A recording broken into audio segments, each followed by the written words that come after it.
Coming up on this episode, I can tell when I like a text when I can just talk it like I'm thinking. Like when you can just fly through it, you're going in real time with the character's experience. And I think that's the sign of good prose and good writing. Contracts especially can be a touchy, difficult thing. You don't do a contract with somebody because you don't trust them. You do a contract with somebody to show your trust and to display your trust, and by putting it down on paper. Welcome to the Stark Reflections on Writing and Publishing podcast.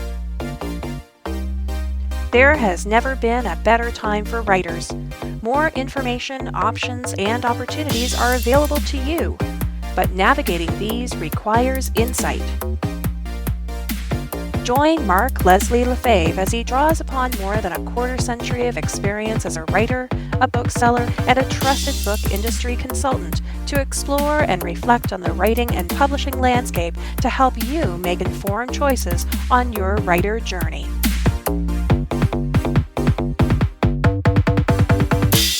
hello Reflectives, and welcome to episode 117 of the Stark Reflections on Writing and Publishing podcast. This podcast episode is destined for January 31st, 2020. And I'm your host, Mark Leslie Lefebvre. In this episode, I have an interview with C.G. Harris.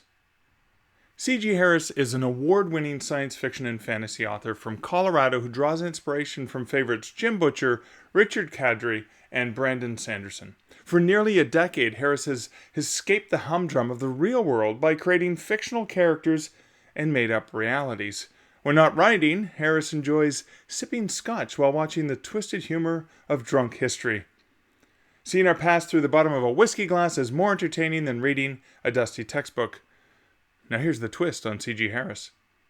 C.G. Harris is the pen name and combined persona created by authors Chuck Harrelson and Kerrie Flanagan. Together they have published the Judas Files, a gritty urban fantasy series, and The Racks, an apocalyptic science fiction series, and they have collaborated with an actor and multi-award-winning audiobook narrator, MacLeod Andrews, and this interview is a collaborative threesome between Kerrie and Chuck and MacLeod, and how all three of them work together on both the writing and creation of C.G. Harris, as well as the book The Nine, which is the first book in the Judas Files, as well as the creation of the audiobook with their collaboration with MacLeod Andrews. So it's a multi-layered collaboration and a really fun episode, which we're going to get to very soon.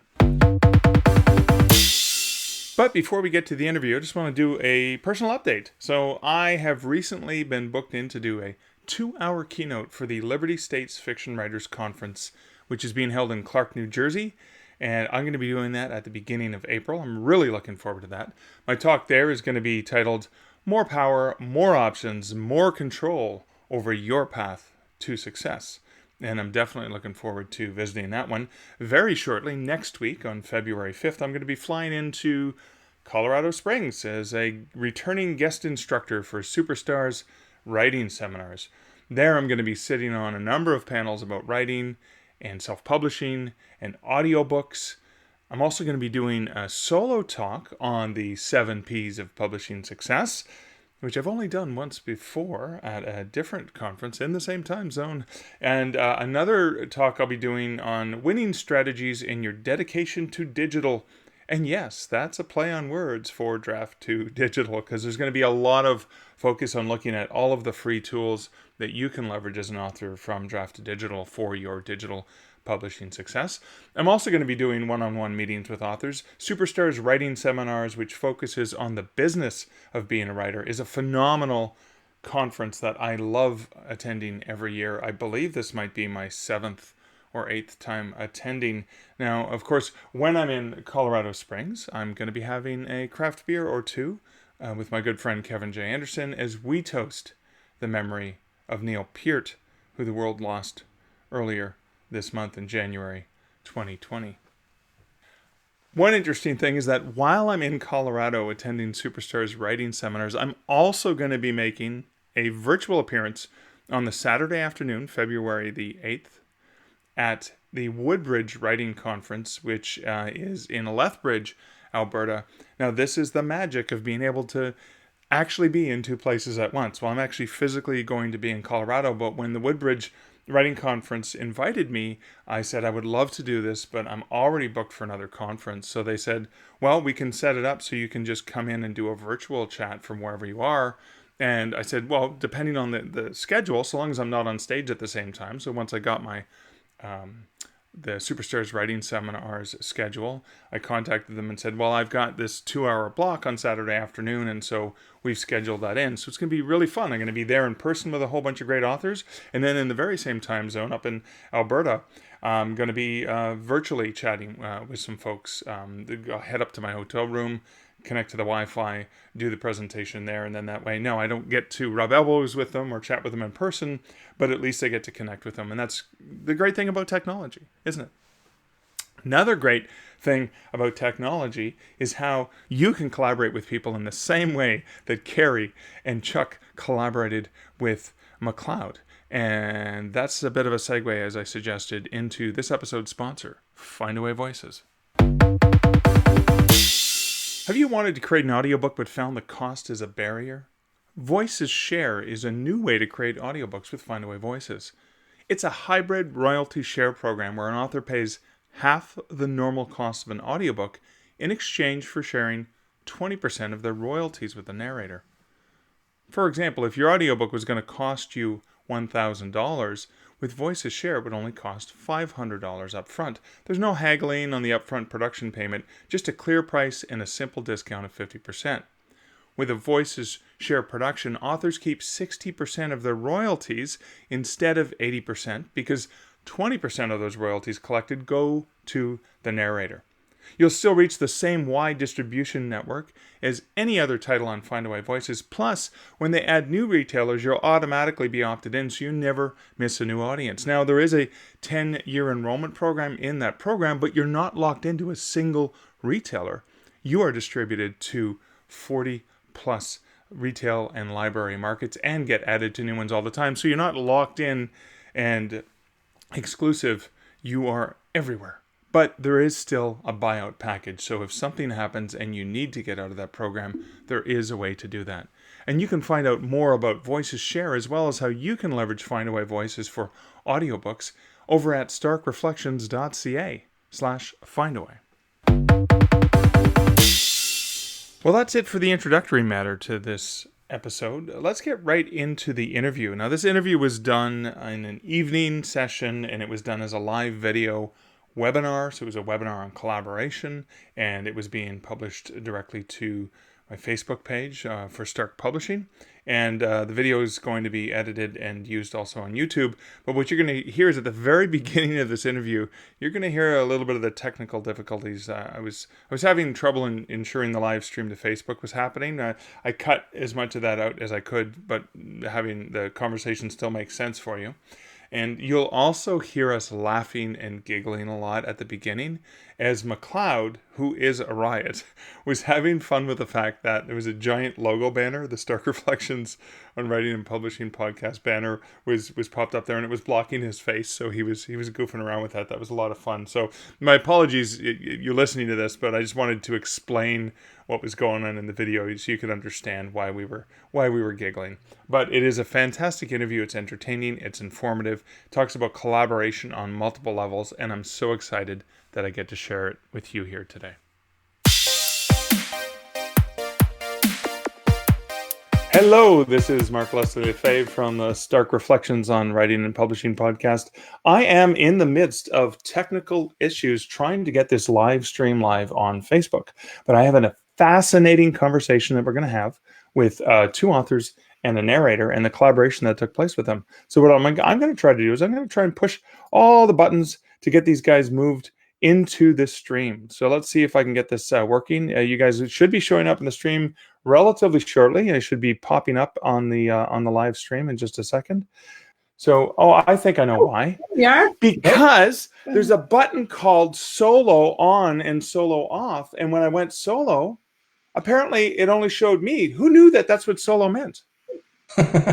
Solo by yourself. Okay. I know. Isn't that crazy? So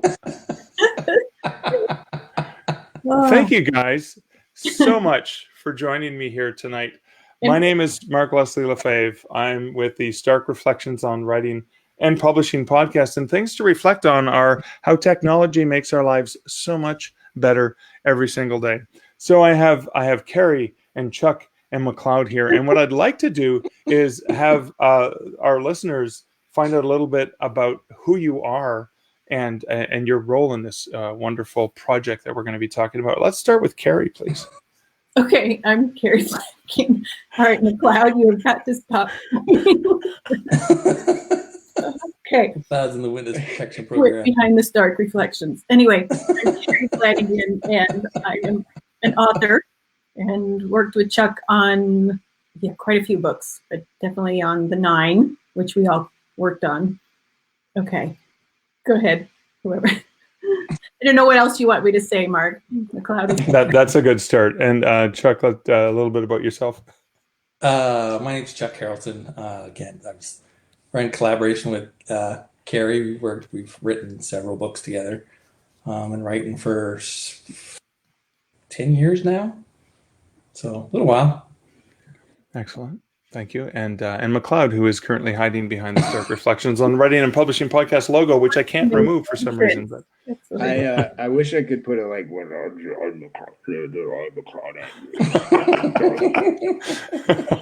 it's a witness protection program there. Like, hi. There he is. Oh, hello there. How are you? I'm MacLeod Andrews. I am a narrator. I'm just going to move my chair over here.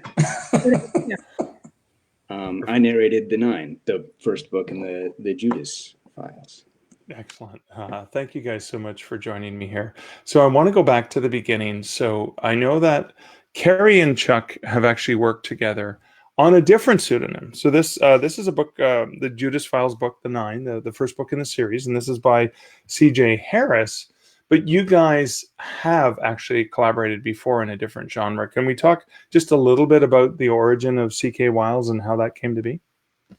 Oh, sure. So that is the pen name we use for our romance writing, and that's the first series we started with.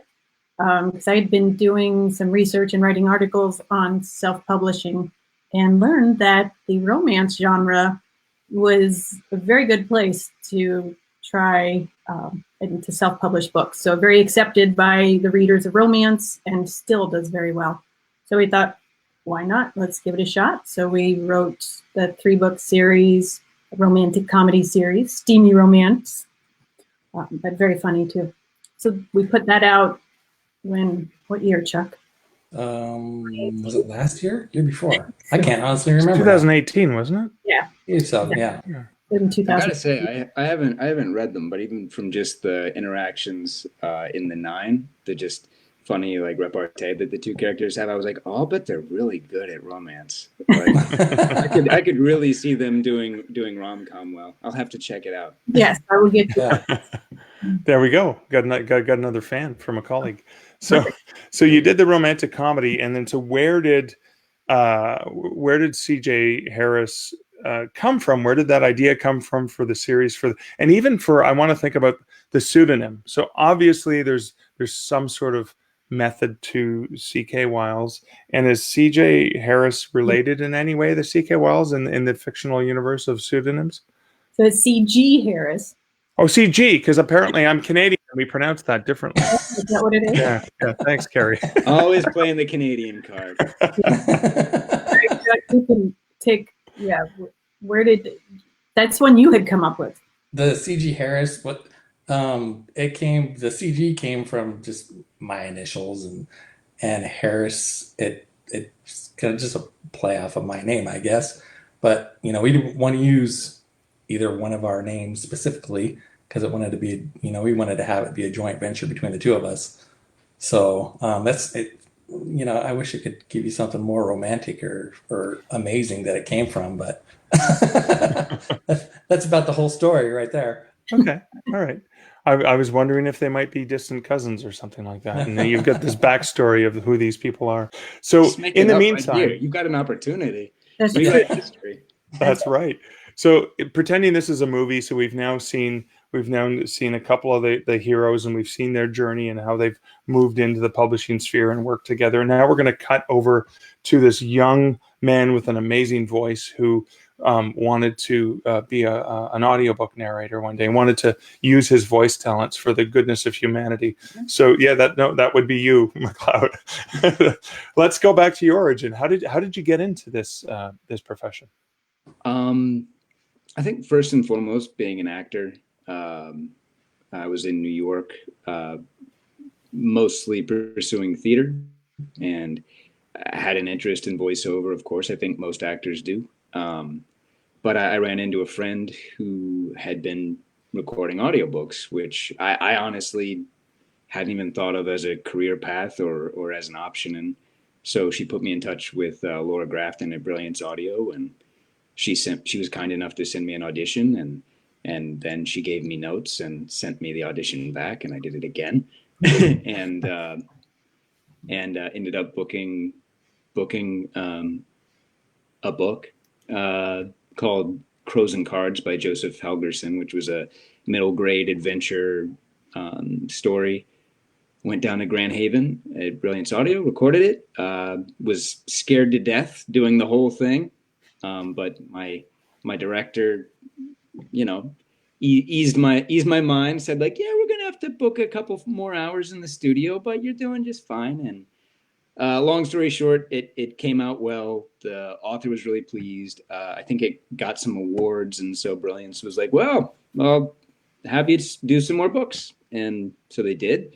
I did a lot of books for them. And then I started increasing my client base until I was finally ready to let go of the vine of cater waitering and realize that I could actually have a career in audiobooks. So I guess that's the truncated version.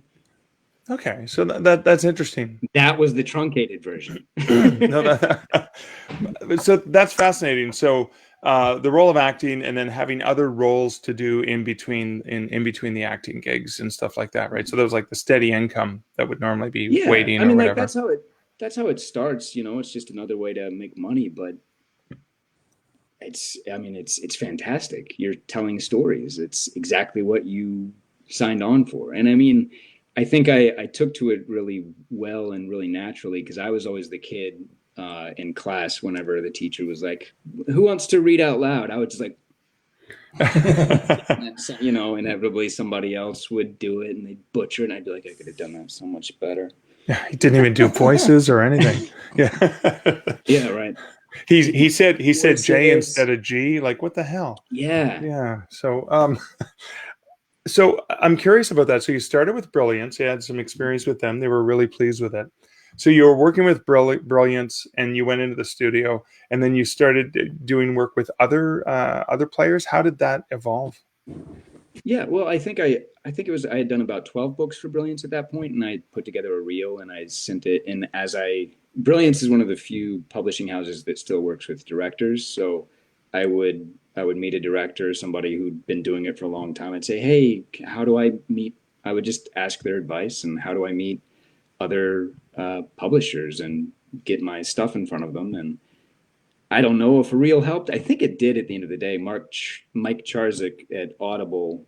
Audible was my second client, a big client, I guess, after Brilliance, which I suppose they're both owned by Amazon now. Go figure. But Mike Charzik heard a reel where I did a lot of character voices and was like, we've always got room for that. We've got tons of fantasy and sci-fi stuff coming out. And he gave me a book the next day after hearing my reel, and just kind of kept them coming. And then from there, you've done 20, 30 books, and someone at Harper kind of hears about you and they go, oh, hey, and they throw you a book and you do a good job, and then you do more for Harper. And then you maybe win an award. And when you're at the award ceremony, you meet somebody from Random House and you're like, oh, hey, like, how are you? And you network a little bit, and then you audition at Random House, and 6 months later, they call you in to do a book. And at that point, you've got a working relationship, and you just keep growing out your client base until it's a career. Excellent, excellent. And so, as we meander closer to the beautiful park where you met these two lovely Yeah, he's individuals, talented. how did when you're slowly pushing you in that direction? Is see, I'm not a good director as I do this. What so you continue to do these different jobs. How did you get involved with Findaway Voices and that company there? Findaway, I think all three of us found together. I think Kerrie and Chuck knew more about it than I did, and they recommended it. And I looked into their model, and I thought it was interesting, and said, yeah, let's. And also, it seemed more streamlined than some of the other options available, and so we decided to give that a go. I'm actually kind of a neophyte to independent publishing. This is Right. the nine represents one of my first forays into doing things not with one of the major five. Okay. So I'm learning too. Oh, that's fantastic. So that's fascinating because I'm asking these questions because when I think when Kerrie reached out to let me know about the project, I knew nothing about it, and I thought, why don't I ask the questions live so I can be the idiot who doesn't know anything and ask? And it's perfect because they're legitimate questions. So you've used studios, Brilliance, Audible, etc. For this particular project, do you have the equipment at home to do it, or did you have to go to a studio? I don't. I went to studio Literati Audio. Okay. Dennis Kale. Okay. And they're a full service studio. They've got great rooms in LA and offer editing and the whole shebang. And so a professional narrator can book the time to go into the studio, and that's probably part of.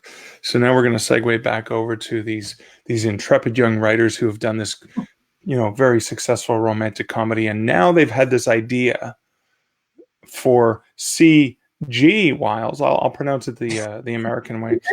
C.G. Harris.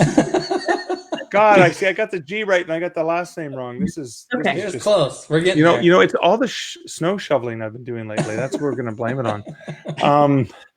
Yeah, your shoulders are getting in the way of your mouth. They really are. So overdeveloped. So the concept for this new pseudonym, this new collaboration, and the Jack Reacher, not Jack Reacher, the Jim Butcher style, the Dresden File.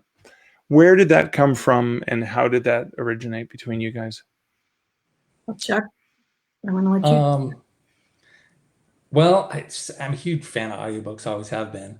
And I love Jim Butcher, of course, and huge fan of Sandman Slim and the Reckoners. And, of course, there's one person in the room that, read for 2 out of 3 of those. No, seriously. So that's where his name came up. You said, "Oh my God, he's done these." That's right, and he's Brandon Sanderson as well, right? You've done some of his work.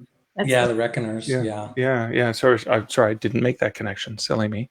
Yeah. So it was listening to those, and I've always loved those kind of books, and I wanted to do something like that, and we kind of got together, and we want to do something like that, but totally different.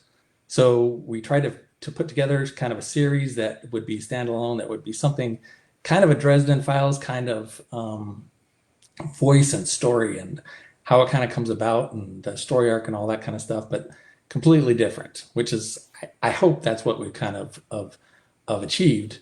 And we kind of talked about it, and we wrote the book, we published it, and we started talking about doing an audiobook. And we originally started talking about, who we were going to find to do it, and we could interview people, and we kind of talked about, who would be the dream person to do it. And of course, we both said MacLeod, because we both love MacLeod, and he does the Sandman Slim, and he does it so well. And so we thought, kind of like, well, we'll just, what can it hurt to ask? Right. Thinking kind of like, what can it hurt to ask, anybody to, Yeah. So we threw out an email thinking we weren't going to get anything back, but sure enough, You know, he was He was fun. kind enough to. Could we do a reenactment of the ask? Could I go to the prom? Will you go to the prom with me? And the response. I just want to. Could you guys do a quick live reenactment of that for listeners? It was email. We don't really have. I know, but we'll do the voice. It's like a narrated version of the email, obviously. Yeah. I think it probably went a little bit like, hey, you guys seem really cool and I like you a lot. I have to go to the prom with a lot of people right now. So I'm open to the conversation. I have to admit, in the production, you know, to these guys' credits, they were super patient with me, especially because I had never independently produced anything, and so it's not integrated into my workflow at all, really. So even finding, and I get scheduled pretty far in advance, so even finding like a week where I could do this and how we'd want to do this was a challenge for me. It remains a challenge for me. Like, I'm booking things in July right now. We were just trying to figure out when to do the next ones in the series. Right. And so that's a constant challenge. And you know, there's also that question of like, well, should I get my own studio space? Can I record it on my own? And then, you know, I don't respond to an email for 3 weeks because I don't know the answer. And they're like, hey, what's up? And I'm like, I don't know. I think we had started reaching out last January, and we were it went back and forth trying to decide the best approach. And we talked about the royalty shares and how we wanted to do this. So once MacLeod agreed, he read the book first. He wasn't going to just jump in. He did read the book first. So that's part of it, right? Deciding what books you want to work on, because it's like, can I actually?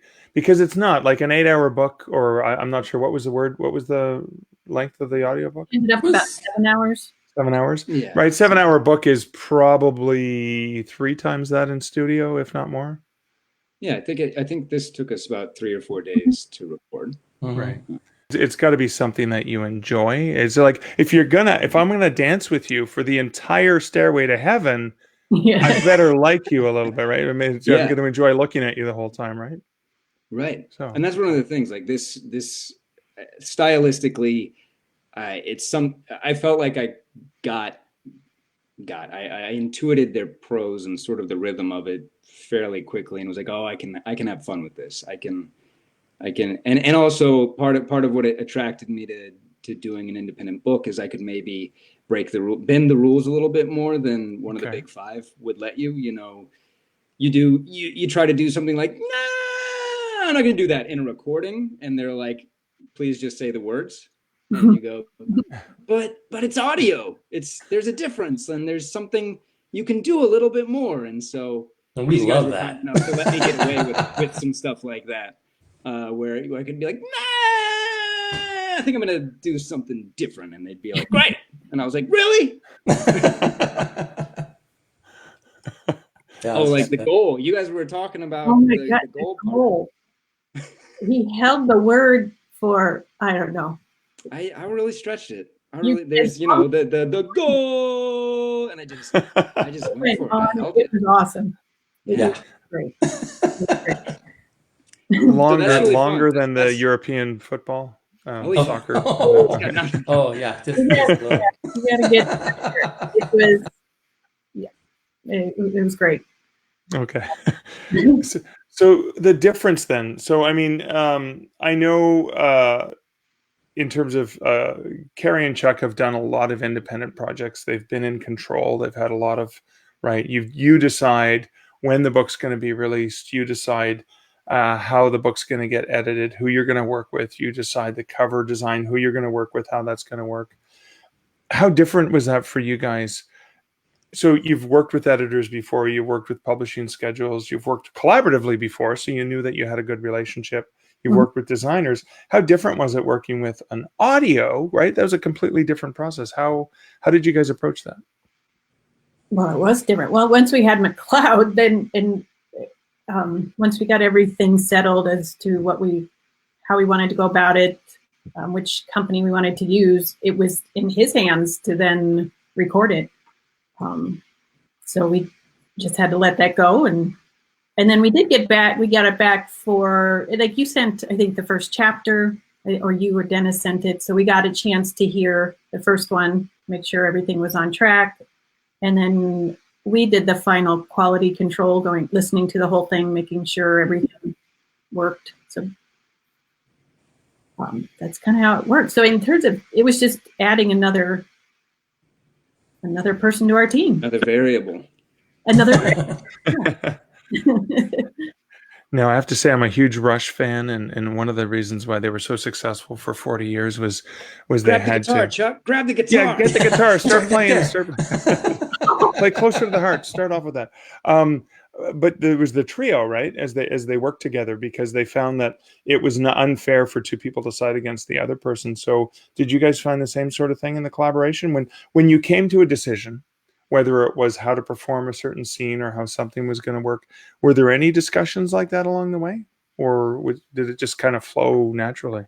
No, honestly, when it came to the audiobook part, we just trusted MacLeod to do his thing, and he did an amazing job.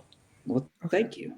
Yeah. They put a lot of faith in me, which I really appreciate, and it's actually one of the reasons usually I don't contact authors or talk at length with authors, just because I think I find it embarrassing. It's a really sensitive thing. It's this, it's another person's voice and thought processes, and they've maybe spent anywhere from 1 to 10 years working on this thing, and then it just gets hucked over to me for, we don't have a lot of time, unfortunately, to actually produce an audiobook. So, they got a week with me, and right. And so it's I get very nervous about that transaction, and hoping that I honor, the work of an author.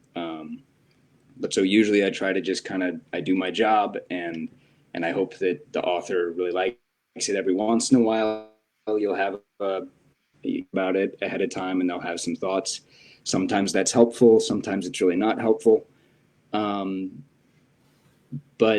yeah, I'm kind of shy about it, honestly.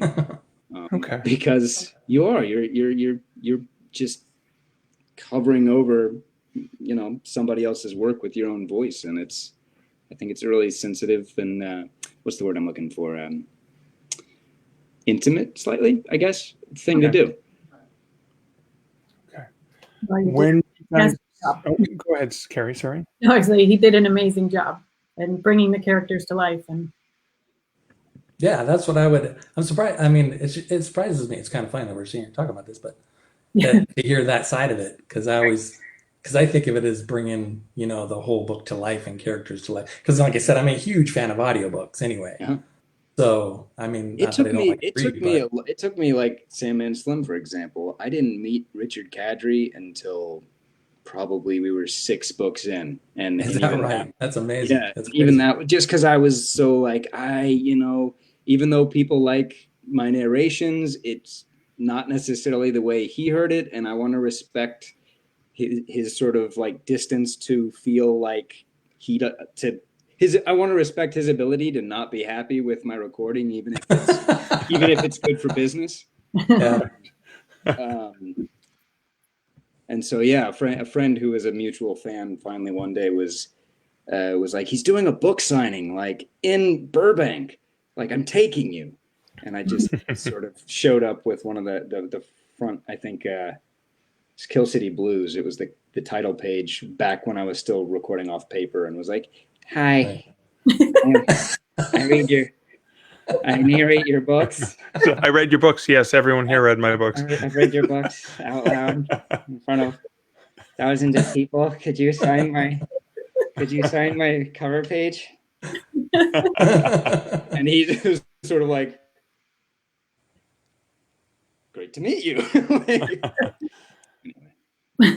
That's funny. Going back to the business, so you guys decided you were going to work together. Did you have to come up with any sort of agreement or contract that you signed prior to saying, okay, we're going to work together? We don't know how we're going to do it yet. So you obviously, I think you chose Findaway Voices to do that. Did you sign anything before then? Or did you say, let's figure out how we're going to do this, then we'll sign? I'm just curious about that business aspect because I'm always interested in how we protect ourselves and working together and collaboratively. Now I'm trying to think. We've done emails, but in terms of signing, it was Findaway has their contract, so we all had to sign the contract through Findaway. And was it a royalty share, or how did you do it? Yeah, we were doing the royalty. Okay. Yeah, the way Findaway works is they, I guess it's up to the narrator to establish their per finished hour rate that they would accept to, I guess, just record the book outright. Findaway fronts, I think through it, Findaway will front half of that rate and then offer a royalty split on the back end as well. And there's an option for the authors to basically buy out the contract, which is one of those things where with me, I'm like, well, but wait, the whole point of the royalty share is that maybe I can make more and they can just buy it out whenever they want. But that's also one of those things that's a trust thing with between the authors and the narrators, and I trust these guys. They've been great. But it's contracts especially can be a touchy, difficult thing. But we've in the movies that I make with friends, we've had to amongst ourselves, and we're dear close friends, and then everything gets a little prickly when we start trying to write out our values in a contract. But I think you have to twist a certain part of your brain to say, you don't do a contract with somebody because you don't trust them. You do a contract with somebody to show your trust and to display your trust, and by putting it down on paper. Anyway, I'm sorry. I feel like I'm just rambling about contracts now. You're like, that wasn't the question. No. But that was a good philosophical exploration of contracts and friendship. But there is an element of trust. We also had to trust that. Well, they get go to the studio and go do the work, and we do intend to honor it's actually 10 years, the royalty share with Findaway. It's 10 years. So then when you add the other books that we're doing, the other 3 this year, 3 or 4? 3. I think we're recording 3 or 4. As MacLeod pulls out his calendar and goes, guys, I got some. Sorry, 3 this year. But yeah, so we just, there is that element of trust. And then in terms of your distribution is you're on all retailers. You're not just available like Audible and iTunes or Apple Books. You're available on all the retailers. Why we wanted to do Findaway. I think there are about 40 distributor or 40 platforms they're distributing on now. Right. And fortunately for me, because I still have 3 audio credits on my Kobo account, I'm picking this book up tomorrow. Excellent. Or maybe even after we finish this broadcast, I'm picking this up. So I can add it to my queue of to listen tos, because I am a slow reader, but I've training for a marathon. So I'll be listening to a lot of books over the next 2 months. Hey, I'm a slow reader too, believe it or not. So. I will be listening to you at speed and a half, most likely, my friend.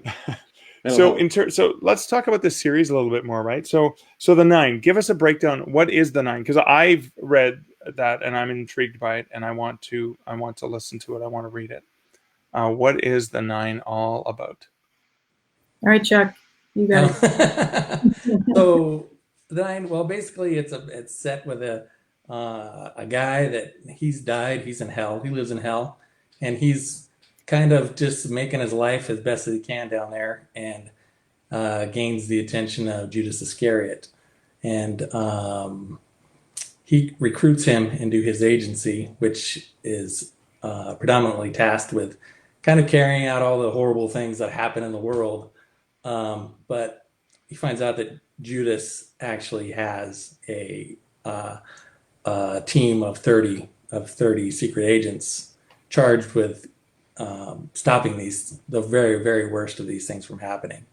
And that's kind of where our main character kind of falls. He gets recruited into this agency that he doesn't want to be in the first place. He thinks he's going to be this horrible guy, and then he gets turned around, and now he finds out that not only is he going to be in the agency, but now he's got to fight against the agency, and if he gets caught, he's pretty much screwed the whole time.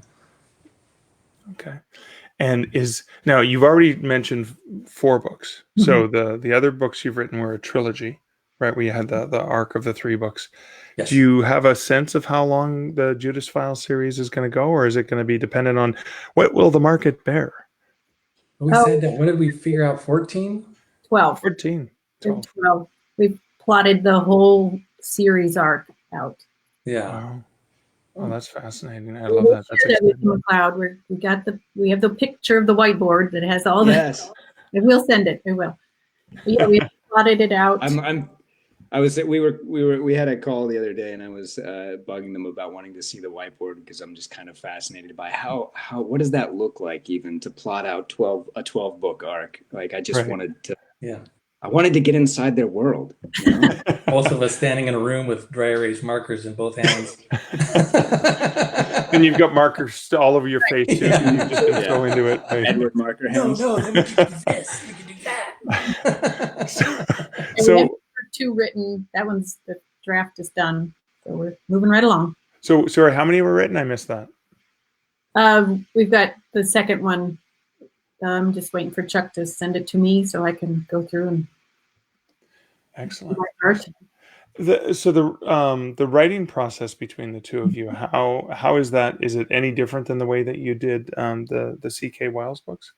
Or no, kind of gotten into this groove, and we intend to put out 5 this year, so we've got a couple others. So we come up with the idea, and then create an outline for that together, and then Chuck will do the first draft and then sends it to me, and I go through it and add, enhance, fill in spots, and then we go back and forth a little bit on other after that, on maybe some chapters or issues that we have, but it goes pretty quickly. Yeah. Once you get that outline done, it goes really pretty quick. Chuck is a very fast writer. Fast and very good. Well, that goes without saying, of course, right? So, MacLeod, in the reading of the 9, was there a particular character that you had a lot of fun doing, or reading scenes, or anything like that? Yeah, of course. I mean, most of them is the short answer. The thing that was, I'm trying to find the words to this, because it's like the thing that was so fun about it wasn't my reading of them, it was just the characters themselves. And like I was just earlier, I was thinking about, there's this massive demon character. I'm blanking on his name. Chuck, you probably know who I'm talking about. Yeah, Procel. And they like cram into like a tiny like Tercel or something, or like a Volkswagen. Yeah. Yeah, Volkswagen. Yeah, like into a tiny Volkswagen, and it's just delightful. I mean, obviously the scenes between Judas and our main character, like those are really charged and fun. Whenever you have that power dynamic where you have somebody who, with absolute power, and then somebody just trying to stay alive through it all and not say the wrong thing, that's always a fun kind of opposite to play. And then you have Procel perched in the corner, and Mastema in the background, just a terrifying demon, and those scenes were really fun. The durian fruit scenes. So I mean, like, it's just fun. The whole thing was just fun to narrate. So it was. Obviously, I love the main character too. Because it's fairly. I just went with pretty close to self, and he's one of those great quintessential, essentially good, but not a tough guy, but brave, who sort of surprises himself with his own capabilities. And it's a tried and true formula for creating a empathetic lead character, and it's really a joy to just live in that and kind of, I don't want to say motor mouth my way through it, but I like the fact I can tell when I like a text when I can just talk it like I'm thinking. Like when you can just fly through it and the characters, you're going in real time with the character's experience. And I think that's the sign of good prose and good writing. When you don't have to muddle your way through it, when you can just fly. Short answer is a lot of it. It seems like this novel, and I think MacLeod, you had mentioned this earlier, is that it does have those humorous elements, right? Like piling into the vehicle, etc. So you guys wrote a romantic comedy where obviously that was a huge part of it. How much was comedy a part of this, right? Because it's a terrifying, it's like, oh my God, I'm in hell now. Here's like all of these things. You're encountering these things that are difficult to believe. So how does humor play a part in a novel like that? It's a huge part. I mean, I like to say it's funny, but it's funny it's tough to say that your own jokes are funny. But I think I told MacLeod once I felt like an idiot re-listening to the audiobook because I knew the joke was coming, and then listening to him retell a joke, I was laughing at my own joke because it was so funny the way that he told it. But yeah, I mean, there's a lot of humor in it. I tried to kind of make it.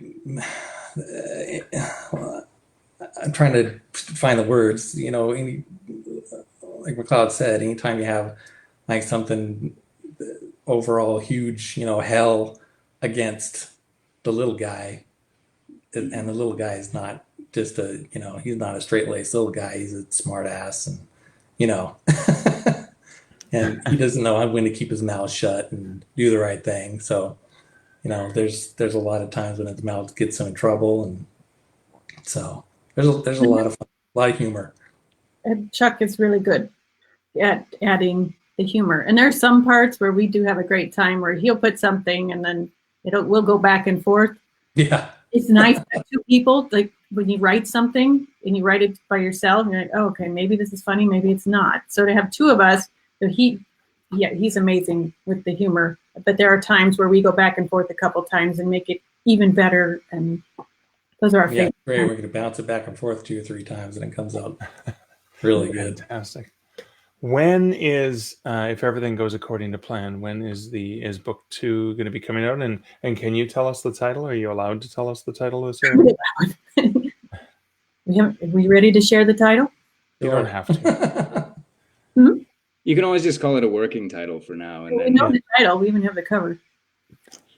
Chuck, we haven't even talked about it. Okay, it's New Dominion. And we got elements of voodoo in this one, so that'll be fun. We'll be sharing the title soon, but we're looking at an August release date so that we can try a simultaneous release with all formats at once. So get the audio, the print, ebook out. Oh, that's fantastic. Yeah. All right, I'm going to want to track that. Because that is difficult to do that, but I think it's a sign of a really professional production when you can actually release them all simultaneously, or given the tools that you have, right, within a soft launch and then the hard launch once it's everywhere. Right. Oh, that's fantastic. And then the other 2 will follow pretty quickly after that. So I think October and November, December, somewhere in there. So oh wow. Mm-hmm. Oh wow, that's fantastic. Excellent. So as we wrap up, let's let my listeners know where they can find out more about you guys. So obviously, let's start with CJ Harris. CG Harris. See, I keep defaulting to Canadian speak. Where CG is it? CGHarris.net. CGHarris.net, and all the books are on there. Yeah. Where can they find out more about you, Kerrie, and you, Chuck, and you? I'm at kerrieflanagan.com. So you can read more about me there. Excellent. And then, all my stuff is on the CG Harris website, really. Okay, cool. Because your pseudonym, you're just masquerading. Right. Yeah. And MacLeod, where can people find out more about you? I have a like a blog page called MacLeodAndrews.com. You can just do MacLeodAndrews.com. It's not really up to date. I haven't really been keeping track of it, but you can find me on Twitter too. It's just at MacLeodAndrews. Say hey. I'll say hey back. Okay, we'll say hey together. Excellent. Yeah, together. Let's all say it. It's amazing. Thank you guys so much for hanging out with me today. Thank you for forgiving me for my Canadian expressions, and because I'm Canadian, I'm just going to say everyone get oot of my hangout now, because we're about to wrap this up. What's that? Jet oot. Jet oot. Jet oot of my. Excellent. Thank you guys so much for hanging out with me tonight and putting up with the tech issues. Of course. Thanks for inviting us. Yes, absolutely. Thank you. One of the things that I found really valuable when I go back and re-listen to this interview is when Chuck talked about being a fan of MacLeod and some of the audiobooks that he had done, and talking to Kerrie about it, and then actually reaching out to him to see if he would be interested in doing the book. Here's something that we regularly do as writers. We think about something we want to do. We think about someone we want to ask. Maybe it's to blurb our book. Maybe it's for whatever. And we don't ask them. We actually reject ourselves before we give anyone the chance to actually say yes. So what was the worst that could happen? MacLeod would say, no, sorry, I'm busy. Or I can't do it, or whatever. Or no response. I mean, that's the worst thing that can happen, is you don't have MacLeod Andrews doing the audio version of your book. The best thing that can happen is that MacLeod Andrews says yes to doing the audio version of your book, but you don't know until you ask. So what is it out there in your life that you are afraid to ask for, that you haven't asked for? Because if you don't ask, you're definitely pre-rejecting yourself. But asking could actually lead to relationships. I was listening to another podcast this week with Jay Thorne, and it is the Writers Inc. I think it's called the Writers Inc. podcast. And he was even talking with J.D. Barker, his co-host, about reaching out to Stephen King to see if he could have permission to use one of the characters from Needful Things in a book that he was writing. And again, he wasn't expecting a yes answer. He was delighted when he got his yes answer. And I believe there was a guest on one of their episodes, because I kind of binge listened to some of their episodes when I was on the treadmill at the gym the other day. And again, the same theme has come up repeatedly for me this week. So I think there's a sign from the universe, is that if you don't ask, you definitely don't get. There have actually been people who've been guests on this podcast who asked or reached out and said, hey, I'd love to talk about this. I'd love to share this story. And it worked out great. I learned something new. My listeners, you guys learned something new. It was a great conversation. Probably wouldn't have happened if they didn't ask. So what is it that you're afraid to ask for and are not asking for? That's one of the reflections, one of the lessons I got from this fascinating conversation. What did you get from that? You can leave the comments over at starkreflections.ca for episode 117. Speaking of comments, if you're getting this, it's probably either late on January 30th or on January 31st, potentially 2020. And if it's still before the end of day, Eastern Standard Time, January 31st, 2020, you still have a chance to win just for leaving comments over on several episodes back. One of the ones with Adam Croft, for example.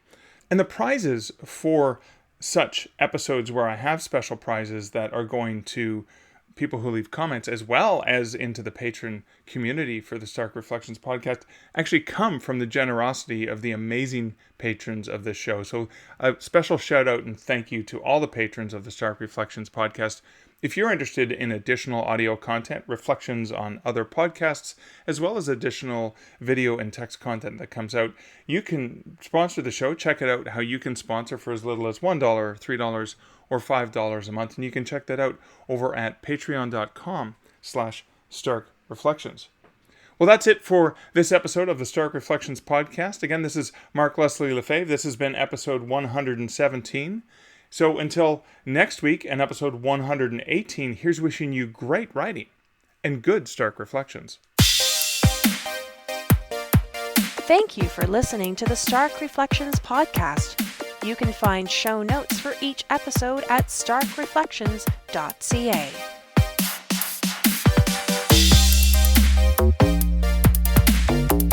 The music for this podcast, Laser Groove, was composed and produced by Kevin MacLeod. Check out more of Kevin's great music at incomptech.com.